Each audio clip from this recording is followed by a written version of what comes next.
As a therapist, I talk to a lot of individuals who are wondering the best way, the smartest way to date, whether they're, young and they're just starting out, or whether they're older and maybe they've been married or in a serious relation before and they're just trying to get out there again and not make mistakes or not feel vulnerable. I usually talk about the 3-month rule. The 3-month rule is kind of a set period of time you use for yourself. It is important that you communicate with your partner that you don't want to get too serious right away. You want to kind of think things over. And why I prefer the 3-month rule is it helps protect you. Helps protect you from someone who may not have your best interests at heart. And it's also fair and honest and clear to the other person so that they don't feel used or you're not taking advantage of them. So why is it so important? Well, I think it's important for several reasons. The first one is it helps you understand your own non-negotiables. Helps you kind of set boundaries for yourself. What are you okay with? If this person has more than 1 or 2 drinks when you're out and you're uncomfortable with that, you can kind of make that as your boundary now. Doesn't mean you need to tell them, but it does mean you need to kind of put that first and foremost in your mind before you commit or go more serious in a relationship with this person. And what are your needs? What are your needs, and are they going to complement an other person? Are your needs so high, so demanding, so exceptional that this other person will constantly feel like they can never fulfill you? Or are your needs such that this other person can easily, with their personality, fulfill them so you feel almost like you two are working together? It's a complement. What you need, they're able to satisfy, and what they need, you're able to satisfy. And yes, you can identify this within the first 3 months. If you're not getting too involved with your heart or lust or intimacy, that you really should kind of wait for before you invest any more of yourself into the relationship. Thirdly, it's a time when you can ask a lot of questions. Be curious. People expect you to be curious. It's not like you're doing an inquisition. It's more like you're really asking them genuine questions. What's important to you? How does their family work? How do they see themselves in their family? What was growing up for them like? Questions that are going to help you get a better view of this person. Is this person someone who's suffering, who's looking for a healer in you? Or is this someone who needs rescuing from a past relationship? Is this someone who accepts responsibility for what happened in the past? Or is this someone that kind of wants to push on blame? Next, you're looking for pink or red flags. I'm telling you this because oftentimes we get so blind.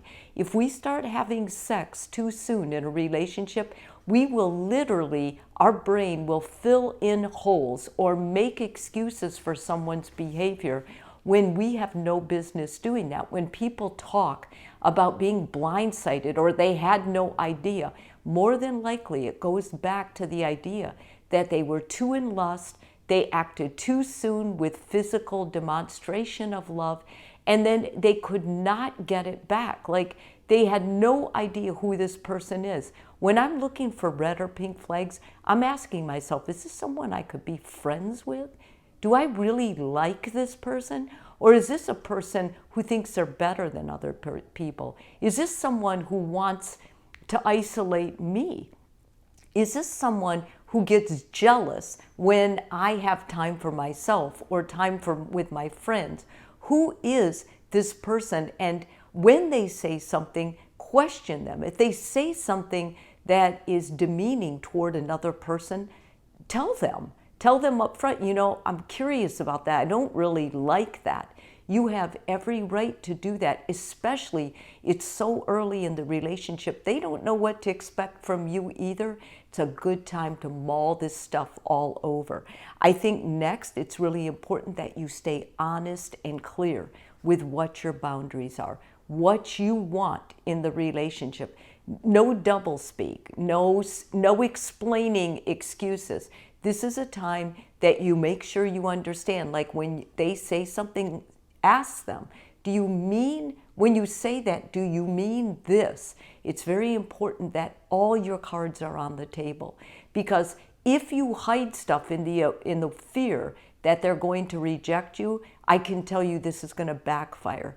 This is within the first 3 months. I want these edges all cleared up. So there's a good feeling that you're a whole person, they're a whole person, and you know who this person is. After 3 months, you can invest more if you feel like this is someone you would be close to, someone you would be friends with, someone you feel like you could work with.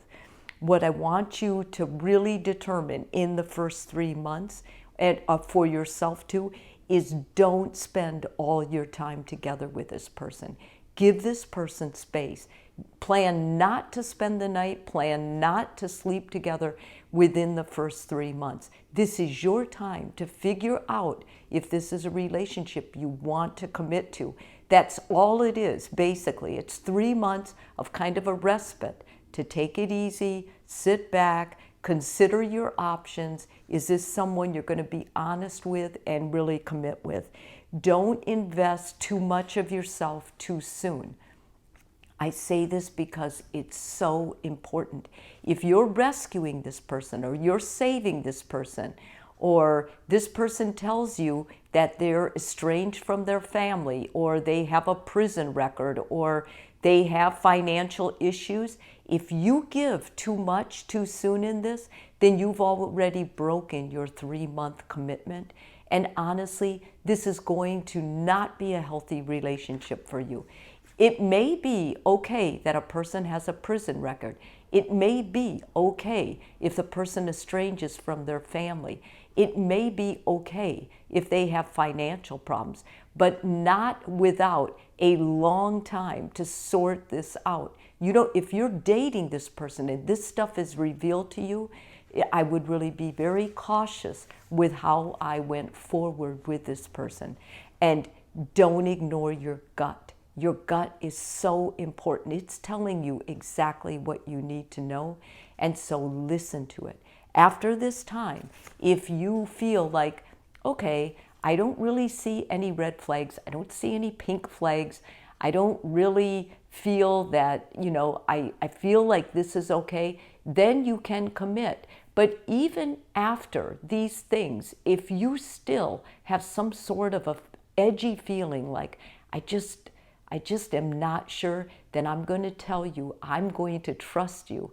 And I would just extend it another 2 months before I fully committed. In all relationships, if you don't have this safeguard of time, this time to kind of hold back, if you jump in too soon, more than likely the relationship can't survive. A healthy relationship not only needs, but likes space, it likes time to think, it likes when people aren't too needy, too there all the time, too available. And so if you have this with the other person, there's a good chance that this relationship can make it. If this video is helpful for you, please subscribe. And if you're already a subscriber, thank you so much.